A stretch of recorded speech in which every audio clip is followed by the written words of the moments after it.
What's up, nerds, and welcome to the Nerd History Podcast, a proud part of the Love Thy Nerd Podcast Network and your home for celebrating the nostalgia that shaped the world of nerd culture. Today, I'm Radio Matt, the Director of Content and Resources for Love Thy Nerd, and joining me today is someone whose lips hurt real bad, Deidra. Lips hurt real bad. Yeah, that's good. Bring me my dang chapstick. We just released our Nerd History mini doc, and now we're here to discuss all things Napoleon Dynamite. So grab your moon boots and let's boogie down. First, let's dive into our own memories of early 2000s, 2004, when the movie first came out. I don't think we saw it in theaters. Yeah, I was trying to remember. I'm pretty sure I was in that mode of I'm just buying every DVD I can. And I heard good things about Napoleon Dynamite. Yeah. Probably. So every DVD he can. Every DVD. Every DVD. So many $5 DVDs. Bin. I lived in that $5 bin at Walmart. All horrible garbage DVDs that people don't even pirate these movies, and I was buying them. What do you remember around our first kind of interactions with Napoleon Dynamite? Well, my first takes was, my family's from Idaho, so I thought that was really cool that it's like from Idaho. And then my second take was, hey, isn't that the girl from Andre? And it is. And then what are we talking about? Andre? Andre? Have you never? I don't know what you're talking about. Movie. It's a movie about a seal, and they save the seal in the movie, and the little girl in it is the girl from Napoleon Dynamite. I swear you knew this. Okay. I've never heard of that movie. Andre was like my favorite movie growing up. I watched it so much. We had it on VHS, and I watched it all the time. How am I learning something new about you? We've been married for 20 years. I know that I made him watch this while we were dating. Never, not once. Positive. I believe we've watched Free Willy together a single time back when we were dating, but nothing with seals.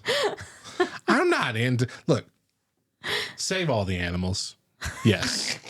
But I don't want to watch a movie about saving seals. I don't want to watch the Dumb and Dumber guy's daughter flying with birds. I don't care at all about these animal movies. I don't want to watch Beethoven. I don't want to watch Happy Feet. I don't care about Nemo. Like Nemo. I don't care about any of these animal movies. I don't know why, but that has just never been a thing that's interested me. I don't even want to watch Harry and the Hendersons. Bigfoot is too close to an animal. I don't care about it. Don't at me. Anyway, that's interesting. Yeah. So that was like my first impressions. But I think... At first, I was like, I don't get it. There's like nothing going on here. Yeah. We'll kind of talk about that. What's your first like memory when you think back to those? Because I have a distinct one, and I want to know if you have the same one. I don't know. My first memory when I think about our like first times watching through Napoleon Dynamite was when we showed it to your parents. Okay. And the line, Tina, you fat lard, come get your dinner. And your mom just shouted out, oh, thanks, because her name is Tina. And I remember rolling from that, Tina, you fat lard. Yes. I do think of that every time for that line. Yep, I always think of your mom. And we used to, I think, say that. Didn't we? Tina, you fat lard. I think for a little while, yeah. In jest. Yes. I remember you bought me some pillowcases. Oh my god! That had Dancing Napoleon on them. Wow! Holy cow! Yeah, I really wanted a Vote for Pedro shirt. We never owned a Vote for Pedro shirt between us, did we? No. So sad. We didn't have that much merch, but it was one of our favorite movies for a very, very long time. I've watched through it several times, but most of them were back in the first like 5 years after it came out. Yeah, I'd agree with that. What do you think made Napoleon Dynamite resonate so strongly with audiences? Or, well, it's kind of what you're saying. It lacks a traditional plot. Right. So is the fact that it broke from that standard what made it appealing, or was it appealing in spite of that? Like, one of the weird things is we don't know any of the backstory or motivations, right, really, of any character. Right. Uncle Rico aside, we know that his backstory was he was the high school hometown football hero, and then never went anywhere, and he wishes it did. And it didn't because they didn't win state. That's right. That's right. Mm-hmm. How much you want to bet I can throw a football over those mountains? Football over them mountains. But like, is that why it resonated? Maybe. I don't know. Maybe it's just because it like literally that entire storyline is like livable. Like there's no, glorious giant things that happen to the characters. It's just their everyday life. And it's like a story of a normal person's life, them going through life. Like that's what it is. Does that make sense? Yeah. Like it's there's nothing fantastical about it. Right. Yeah. Until maybe the end. It's not like Harry Potter where you find out you're a wizard. It's like there are he actually says he's a wizard. There's actually a few setups to what would possibly be a story that just then fizzle out. They both go to Rex Kwon Do because they're promised, like this whole thing, and they're gonna learn how to fight and protect themselves or whatever else. And they go, and it's a dud, and they ride their bike home and never really mention it again. Right. They build a time machine and he sits there like he's gonna time travel, and then he just electrocutes his crotch and nothing becomes of it. Well, they bought it online. That's true. That's true. But like it's like there's all these weird plot setups. Yeah. I guess the only like thing that might not, be exactly conceivable would be his brother and his online girlfriend and them getting married. Napoleon, don't be mad that I've been chatting online with babes all day. Kip might be my favorite character. Right. The uncomfortable bits, like when Kip and LaFonda first meet, and they're like, with the feet. The feet. The feet. That was gross. The part with where they're like going door to door selling, what is it, bust enhancement? Yeah, it's like bras, hormones. or is it hormones? It's hormones. Hormones, yeah. Okay. Yeah. Like that was weird, but that happens all the time. All these weird hucksters. But we had the I just thought it was funny that they, like, at first it was Tupperware. That's right. It was Tupperware. Yeah. Like, have to sell this new product. And Kip was trying to prove it was strong by running the van over it, and then it exploded, and he just drives off. Dang it. Dang it.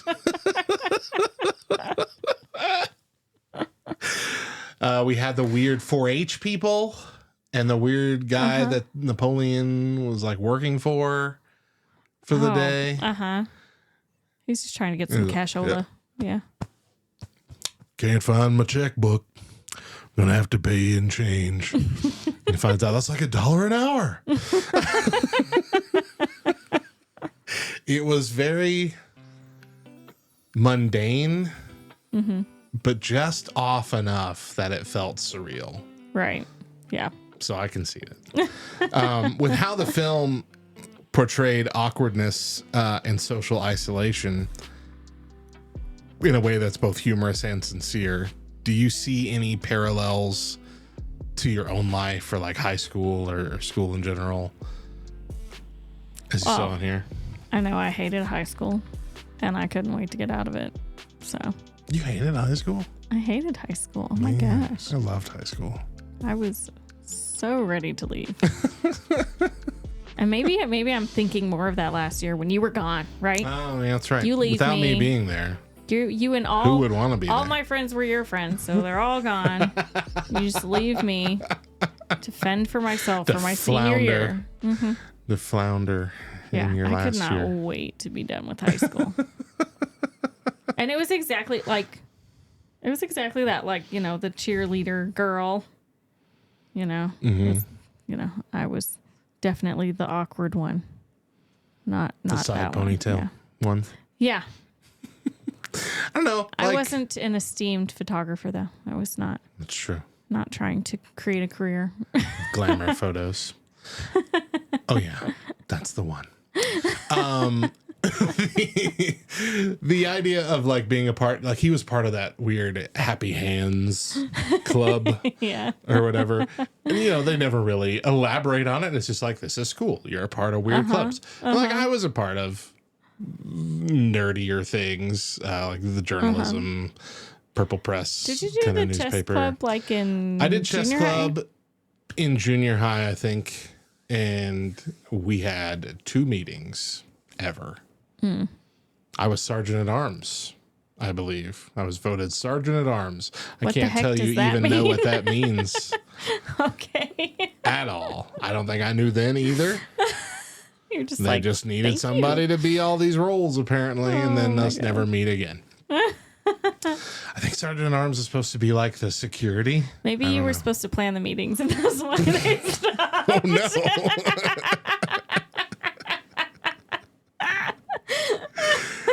Oh man, there was awkwardness. We were in choir.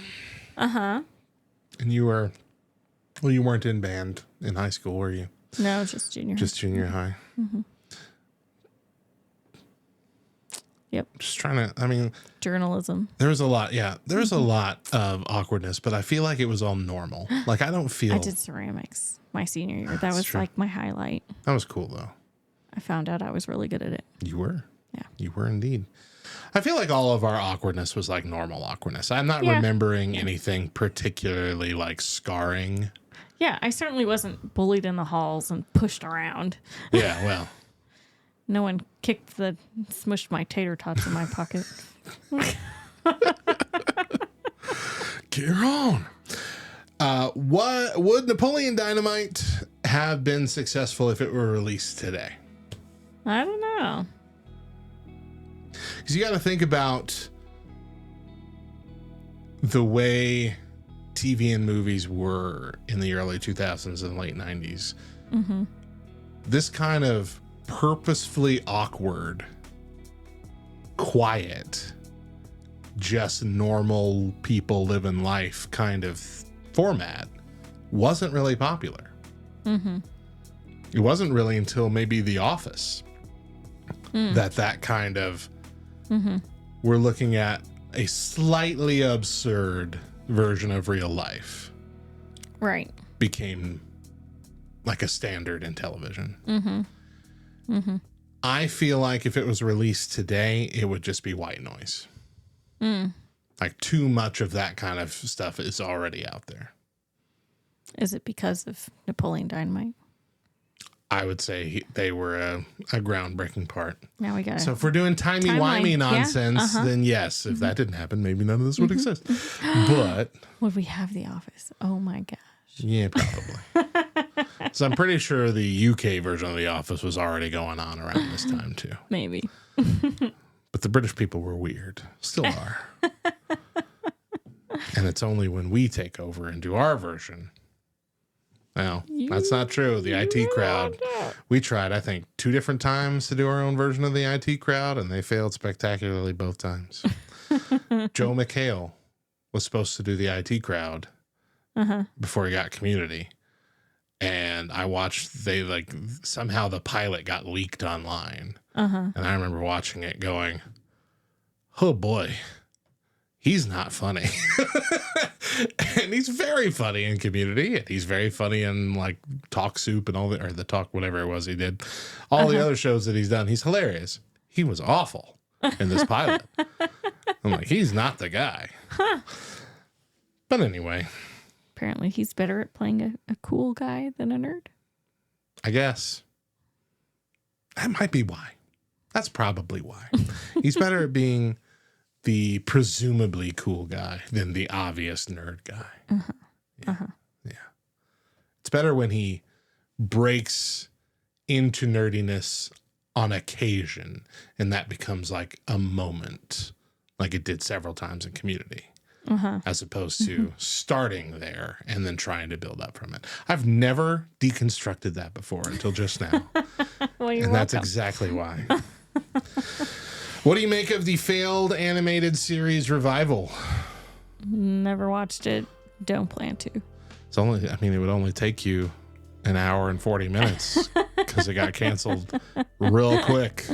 This was as close to getting canceled in the middle of the first episode as most shows have been. Like, it lasted 6 episodes Wow. before they're like, you know what? Nah, this ain't Never hitting. mind. And Never it mind. wasn't. The first episode, I think it was the first one. It was either the first or the second. It was one of the very early ones. Was all about him getting a bunch of pimples on his forehead and trying to find a cure for it. It was disgusting. Yeah. It had the same kind of humor. It had a lot of almost all the same cast. I think the only cast member that wasn't the same was the grandma, because I think the original lady had passed away. I might be mistaking that for Corner Gas's animated series now that I think about it. Yeah. I think I am. He's just talking. Wow. He's just making up facts over here. I'm making up facts. Google that. We can't do all the work for you. Was it all the original cast? Anyway, they brought back the original cast for it, and I thought that was really cool. And I thought it had potential to be awesome. I just think they picked the wrong episodes to go out of the gate with. Yeah. It should have been something much more similar. I say that. I'm not sure they could have done any better. Like, all of the shows, Corner Gas included, that started as a live action thing and they became a cartoon, very few of them have been great. I honestly don't know why they do that. I feel like it's not necessary. It was a big deal when we were kids, because I remember they made a Jim Carrey, an Ace Ventura cartoon and a Mask cartoon at the same time. Like, they were both airing at the same time. Neither of them had Jim Carrey voicing anything, though. Right.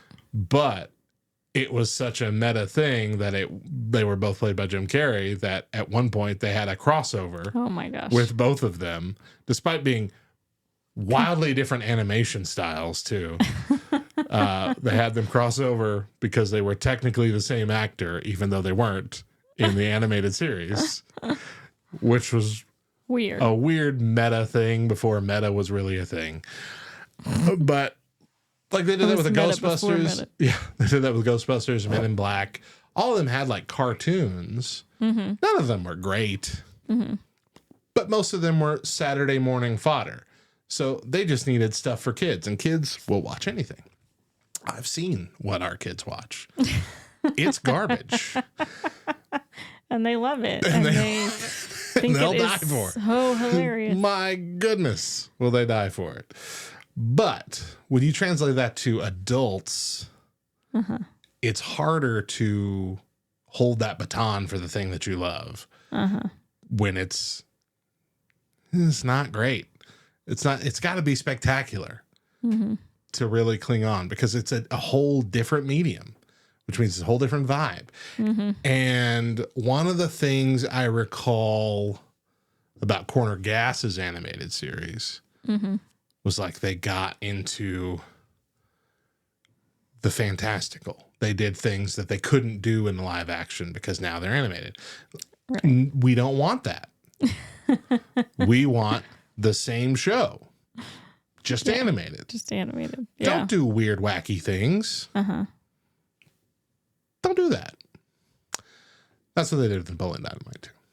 Just like, Not I necessary. don't want dream moments of them being this, that, or the other. You know, I don't need it to be more than it was. Mm-hmm.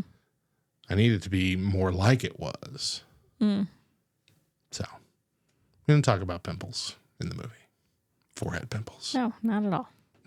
Didn't bring it up. Make yourself a dang quesadilla.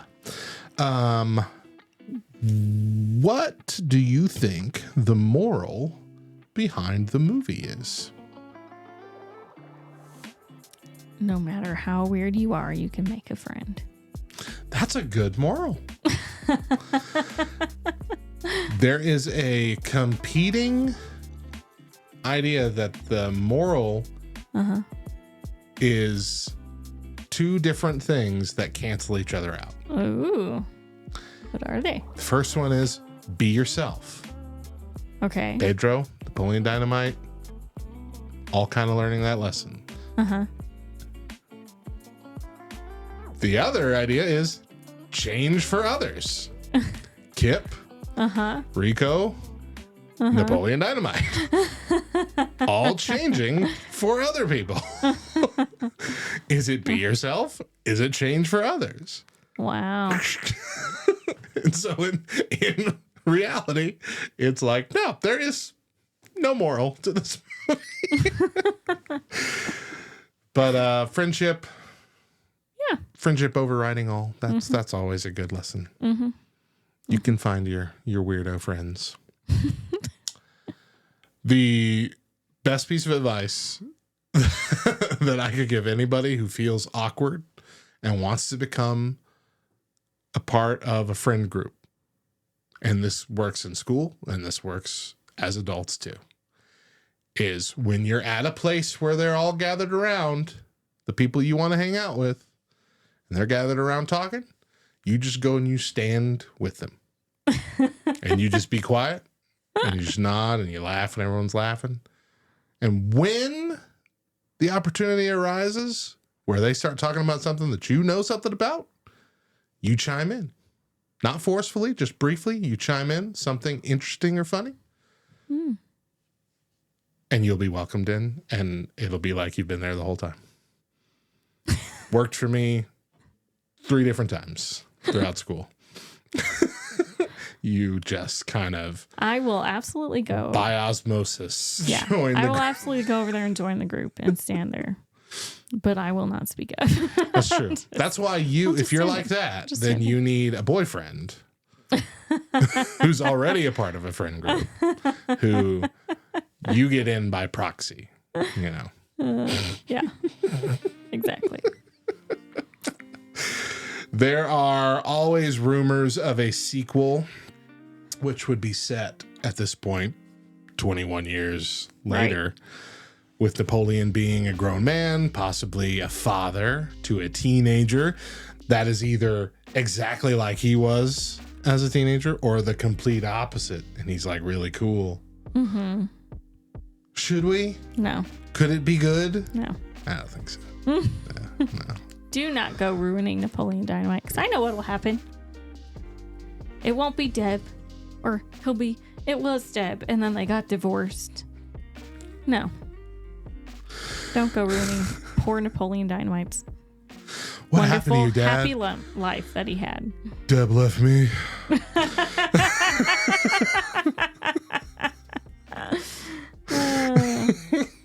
His brother's like some famous rapper now.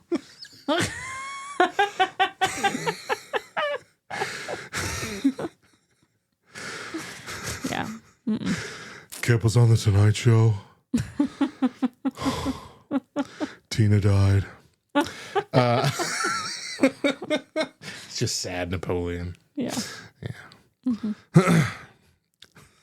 But then we find out Uncle Rico tried out for the Raiders or whatever, and he became this big late life football star.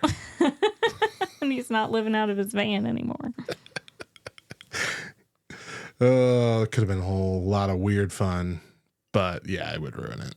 Mm-hmm. There's no way. Mm-hmm. There was already no bar, right? Napoleon Dynamite set no bar. Right. How can you top that without feeling like you're trying too hard. Right. You can't. So stop trying. Stop thinking about it. You don't want it. You might think you want it. Maybe AI will come up with the perfect There is a perfect guy. script. There is a guy on TikTok who is doing the whole middle-aged Napoleon Dynamite shtick. Really? And he looks a lot like him and does the impression really well. That's all you need. Just go find that guy on TikTok. Napoleon guy on TikTok. Yeah. Got it. Napoleon Dynamite on TikTok. All right, last question. Have you ever smuggled secret snacks into class like Napoleon did with Tater Tots? I really don't think so. I'm a stickler for the rules. I don't know if you know that about me. I would feel morally obligated to follow any classroom rules about outside drinks or snackage. I feel like in high school, most teachers didn't care. Because we had like the snack stands in between class and all that, so they're like, yeah, whatever. Yeah, but you asked me if I snuck it in. Right. That's what I'm saying. I'm saying in high school, I don't have a memory of that either. Because anytime that I did bring food, it was already allowed. Our son, 100% has snuck Takis Oh, I'm sure. into his classroom. 100. Yeah, he told me. Oh, you know this for sure. Yeah, I he see. snuck him in his backpack. Ate him quiet. I do remember in junior high, though, I had those like cargo skater pants. Snack pants. And I remember I snuck in Sour Patch Kids in my cargo pants all the time. And I would Did you just have them loose in there? One time, yeah. And only one time, because I remember being like, these all have fuzz all over them. You still ate them, though, didn't you? 100%. 100% I did. I'm just sitting there. That's funny. Yeah. It's hard to smuggle in candy in the wrapper because it's loud. So like I remember when I did do that, I had to like rip the whole thing side to side and position it perfectly to where I could just sneak my hand in the little pocket flap and then just straight down and straight up with the next one. I think the closest I probably ever got was maybe like gum. Yeah. Maybe I had gum and there was a no everybody's gum done that. rule. Everybody's done that, yeah. I get it. Well, that's going to do it for our discussion today. All right. Subscribe to the Nerd History Podcast via our YouTube channel, youtube.com/@nerdhistoryltn. We're on Spotify, Apple Podcasts, etc. You can find us at lovethynerd.com/nerdhistorypod. We also have our daily Today in Nerd History video, short, and article that come out every day at lovethynerd.com/nerdhistory and here on YouTube and TikTok for Love Thy Nerd. Photos, nerdy facts, all kinds of fun. Deidra and I will be back in July to talk about a franchise that we are long overdue in discussing. Oh, dear. And it's gonna be heavy, Doc. But until then, I'm Radio Matt. And I'm Tater. And remember, in the past, present, and future, Jesus loves you, nerds.